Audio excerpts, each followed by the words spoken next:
Avant d'écouter cet épisode, il faut que tu dises à un adulte qui est autour de toi qu'on va parler de la Seconde Guerre mondiale et de trucs pas très réjouissants comme le nazisme. Voilà. Donc peut-être que c'est mieux que tu saches si tu as le droit d'écouter. En gros, si tu as moins de 8 ans, tu dois absolument avoir l'autorisation d'un adulte pour l'écouter, ok ? Merci. Petit vulgaire, petit vulgaire, petit vulgaire. Marimba, où sont tes explications, sont vraiment super. Petit vulgaire. Aujourd'hui, on va faire un peu d'histoire. Alors, pas des histoires du genre « Il était une fois une crevette magique qui s'appelait Brigitte, qui aimait chanter en faisant du yodelididou et qui s'entraînait pour les JO car elle était qualifiée pour le saut en longueur et le lancer de marteau. » Ce qui était difficile pour elle, dans la mesure où c'était une crevette. Mais les gens qui rêvent peuvent tout faire. Non, je vais plutôt vous parler d'histoire comme dans « Les enfants !» Les enfants, prenez votre manuel d'histoire, page 8000, car aujourd'hui on va parler d'un vieux gars mort qui a dit à d'autres vieux gars morts des trucs hyper anecdotiques du genre « Quel affront m'avez-vous fait, monsieur ? Et voici que vous me querellez. Oh mince, j'ai fait tomber ma perruque, attendez que je la ramassasse. Oh flûte, mon collant glissasse.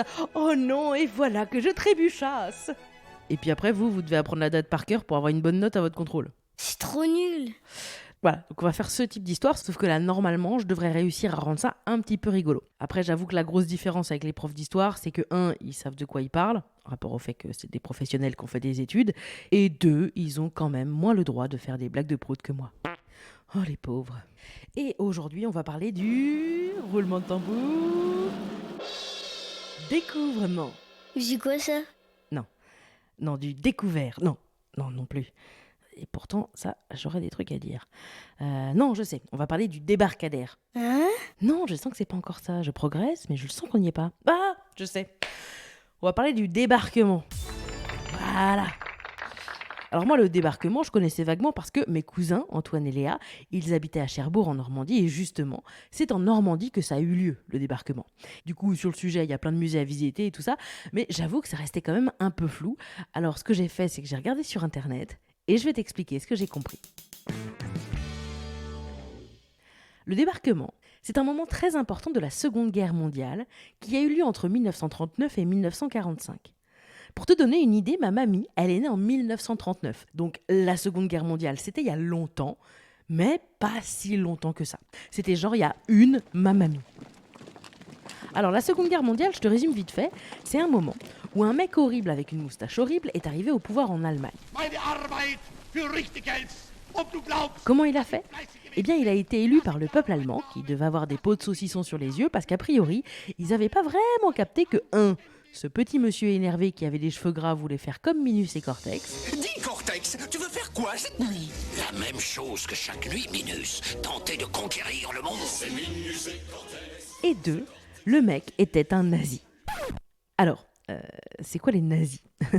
Comment expliquer ça aux enfants? Tu vois cette bouteille de lait? Non, en vrai, les nazis, ils pratiquaient le nazisme. En fait, sur Wikidia, c'est l'encyclopédie des enfants sur Internet, ils disent que c'est des gens qui pensaient que, je cite, « le peuple allemand appartenait à une, entre guillemets, race pure et supérieure aux autres, la race aryenne. En tant que, entre guillemets, race pure et, entre guillemets, dominante par rapport aux autres, ils pensaient pouvoir posséder de droit un territoire dans lequel tous les membres de la race aryenne pourraient vivre dans un monde sur lequel ils régneraient. » Voilà, donc ces gens soi-disant purs, entre eux, ils s'appelaient les Aryens.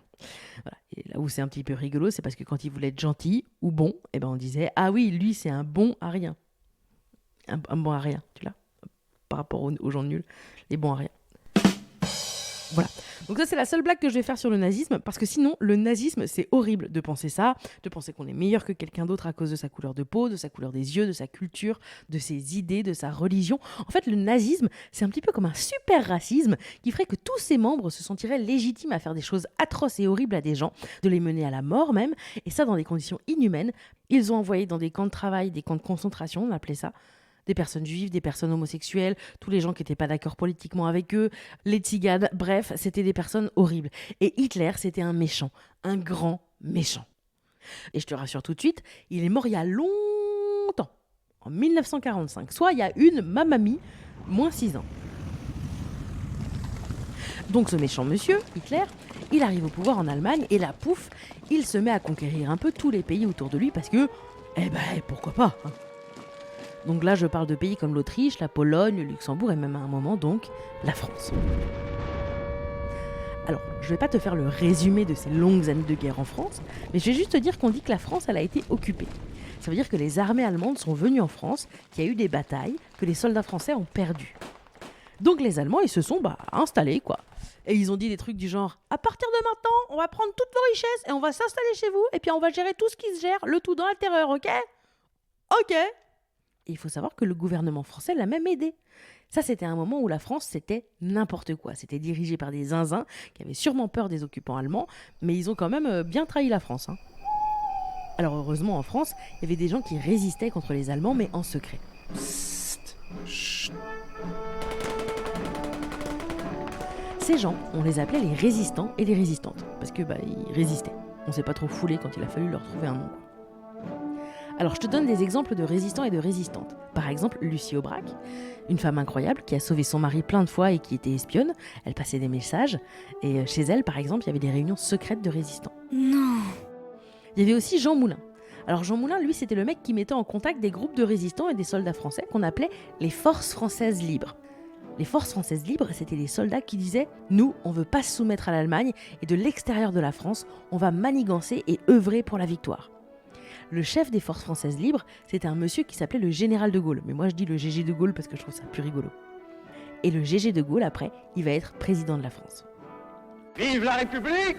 Vive la France! L'anecdote rigolote sur Jean Moulin, c'est qu'il avait plein de surnoms pour pas qu'on sache qui il était vraiment. Alors, son surnom officiel pour les résistants, c'était Max, par exemple.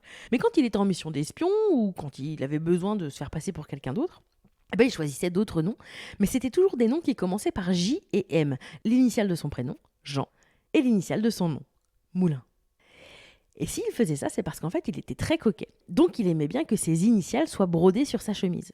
Et donc, pour pas se faire attraper par les Allemands, tous ses faux noms commençaient par J et M, comme Jacques Martin, par exemple, alors qu'en fait, il s'appelait Jean Moulin. Ah, C'est rigolo quand même, hein ? c'est génial. Moi, à Saint-Brieuc, dans ma ville, il y avait une résistante incroyable qui s'appelait Mireille Chrysostome. Elle est devenue résistante à 16 ans, et alors elle a fait des trucs foufous. Et par exemple, un jour, elle transportait dans une valise avec une copine des armes et de quoi faire des explosifs. C'était très dangereux et c'était très très lourd. Alors, elle a été faire du charme à des Allemands qui l'ont aidé à porter sa cargaison. Ils ont porté le matériel qui allait les chasser plus tard. C'est fou, hein ? Trop cool. Bon, en tout cas, la France était peut-être occupée, mais elle n'était pas seule. Elle avait des alliés. Comme par exemple la future Russie, qu'on appelait l'URSS à l'époque, les États-Unis, l'Angleterre, le Canada et bien sûr, je vous l'ai dit, les forces françaises libres. Ils donnaient des armes, ils donnaient des sous, ils coordonnaient. Il y a même eu des hommes qui venaient d'Afrique qui ont décidé de prêter main forte à la France. On les appelait les tirailleurs sénégalais. Malheureusement, après la guerre, la France a oublié de les remercier correctement. Petit vulgaire. Mais continuons notre histoire. Ça fait quelques années que la France est occupée et qu'il y a des Allemands sur tout le territoire français. Les gars, ils sont bien installés, hein. Ils ont des richesses, ils réquisitionnent les maisons, les lieux de vie, bref, ça tourne quoi. Mais les Allemands, ils se disent C'est trop calme. J'aime pas trop beaucoup ça. Je préfère quand c'est un peu trop plus moins calme. En gros, ils se méfient et ils pensent que les alliés de la France vont attaquer la France par la mer. Alors quand ? Ils ne savent pas, mais ils sont prêts. Pour ça, tout le long des côtes et sur les plages, ils ont fait une sorte de mur qu'on appelle le mur de l'Atlantique. C'est une sorte de fortification qui fait le tour des côtes. Il y a des blocos, des sortes d'observatoires ultra sécurisés, et dedans, il y a des Allemands qui surveillent que personne n'arrive. Et ils ont tout calculé, les Allemands, et ils se sont dit, en fait, c'est hyper simple, il suffit d'amener un bateau jusqu'à la plage quand la marée est haute, comme ça, il n'y a pas beaucoup de chemin à faire pour atteindre les blocos, ensuite, il faut faire sortir des voitures remplies de soldats, et bim, attaquer, quoi. Et si ça se passe comme ça, nous, on est foutus. Donc, ils décident de se préparer à ça. Ils décident, les Allemands, par exemple, de mettre des bâtons dans les roues des Alliés, ou plutôt de mettre des barres en fer dans les coques de bateaux. En fait, ils disposent sur les plages des grosses croix en fer qui empêchent les bateaux de naviguer quand la mer est haute, et qui donc empêchent les bateaux d'arriver très près dans la mer. Mes copains, Lucie et Félix, qui habitent à côté de Saint-Brieuc, c'est juste à côté de la mer, et leur maison est construite sur un bunker. Du coup, l'autre fois, ils m'ont fait visiter, et en fait, c'est leur garage maintenant. Mais en gros, un bunker, c'est une très grosse construction en béton, très basse de plafond, et ça fait un petit peu peur. Les Allemands, ils pensent que l'attaque aura lieu dans le Pas-de-Calais parce que c'est plus proche des côtes anglaises. Enfin, c'est pas ils pensent. Ils en sont sûrs. Ils sont certains. Sauf que, surprise, ça n'a pas eu lieu là.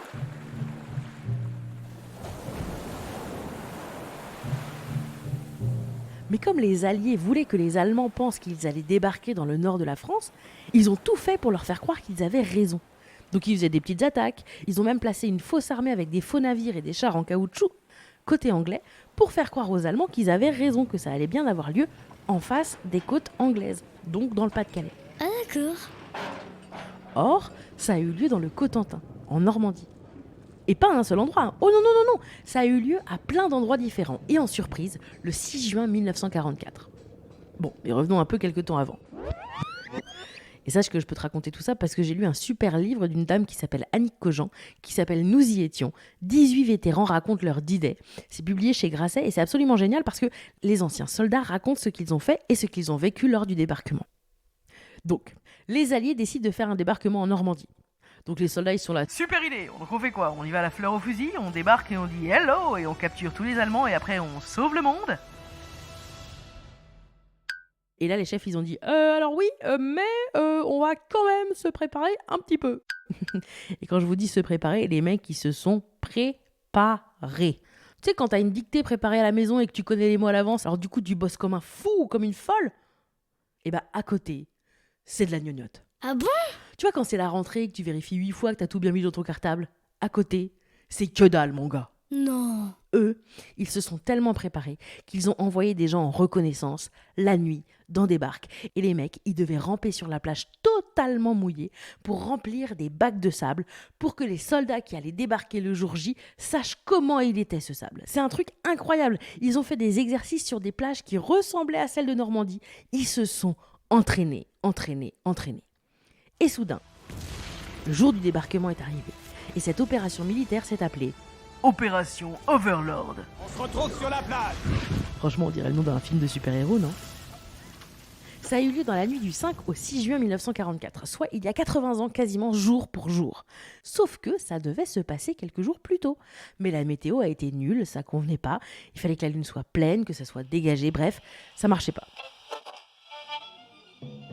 Il faut savoir qu'à l'époque, beaucoup de messages étaient transmis entre les Alliés hors de France et les résistants en France par la radio, qu'on appelait Radio Londres, et sur laquelle des voix passaient des messages secrets depuis Londres. C'est pour ça que ça s'appelle Radio Londres.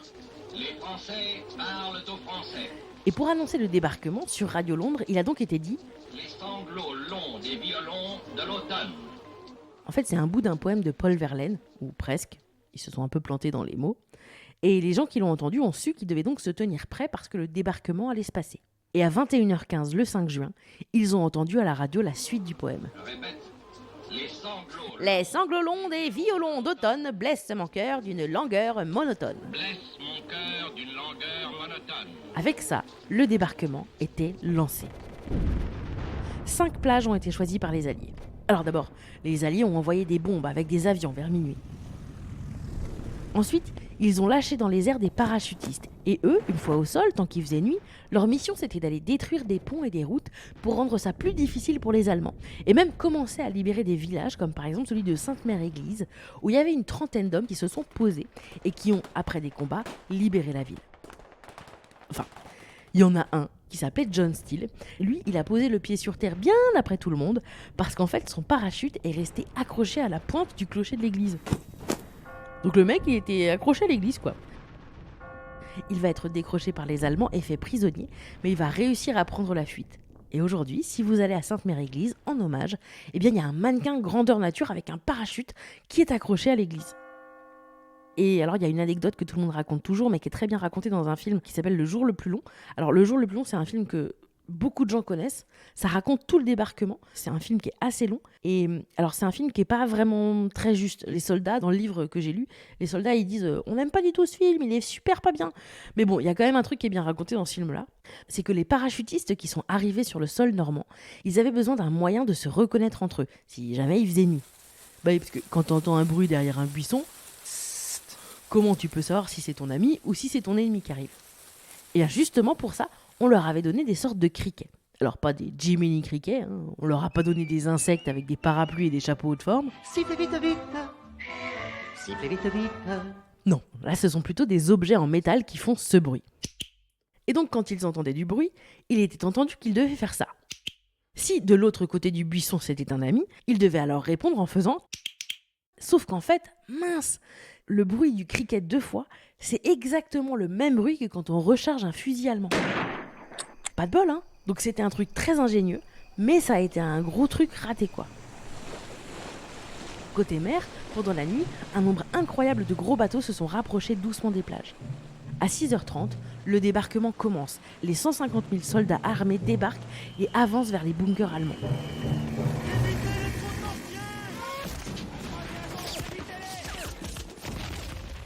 Beaucoup seront tués, 10 000 précisément. Alors, c'était des héros, ça c'est sûr, mais faut savoir que beaucoup avaient des grosses pétoches. Hein. Mais ils se disaient, quand faut y aller, faut y aller. Et puis de toute façon, ils n'avaient pas trop le choix, hein. Ils étaient dans le bateau. Dans le livre de témoignages que j'ai lu, il y a un homme qui raconte qu'il y avait une falaise très raide qui donnait sur l'eau. Et lui, il l'a escaladée à main nue. Et qu'en haut des falaises, il y avait des Allemands avec des canons. Et lui, il a réussi à les neutraliser. Il a réussi son opération. Il y a aussi un prêtre qui raconte qu'à cause de l'eau, son pantalon était hyper mouillé et hyper pas pratique pour ramper, c'était très lourd. Alors il s'est dit « Ah je sais, je vais enlever mon pantalon !» Sauf que ce jour-là, il avait mis des sous-vêtements blancs. Il a donc décidé de garder son pantalon, de peur qu'on prenne son slip blanc pour un signe de capitulation. Vous savez, quand on veut faire la paix, on fait un petit drapeau blanc. Et ben lui, il avait peur que les gens prennent son slip pour un truc de capitulation, c'est marrant. Il y a aussi un Canadien qui raconte que ça l'amusait beaucoup que les Allemands comprennent pas son français. Parce que vous savez, les Québécois, ils ont un accent qui est très différent de celui de la France.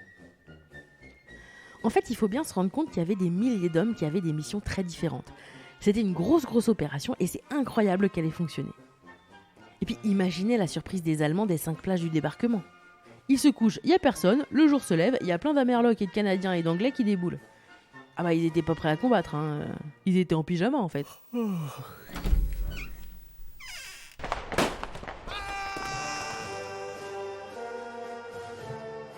Les Alliés y sont arrivés à plein et les batailles ont commencé. Il leur faudra près de 3 mois pour libérer la totalité de la Normandie, mais par exemple dans les jours qui ont suivi le débarquement, ils ont construit un port artificiel sur les plages libérées qui permettait de faire débarquer des voitures, des chars, du matériel allié, pour libérer le reste de la France. D'ailleurs quelques mois plus tard, un autre débarquement va aussi avoir lieu en Provence. On estime que c'est à partir du débarquement que la France a trouvé le chemin de la liberté et que l'Allemagne a perdu la guerre. Le 7 mai 1945, l'Allemagne nazie a capitulé.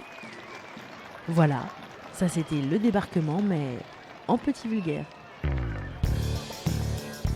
Cet épisode de Petit Vulgaire a été écrit par Marine Baousson, c'est moi, coucou, et il a été réalisé par Josépha Lebrun.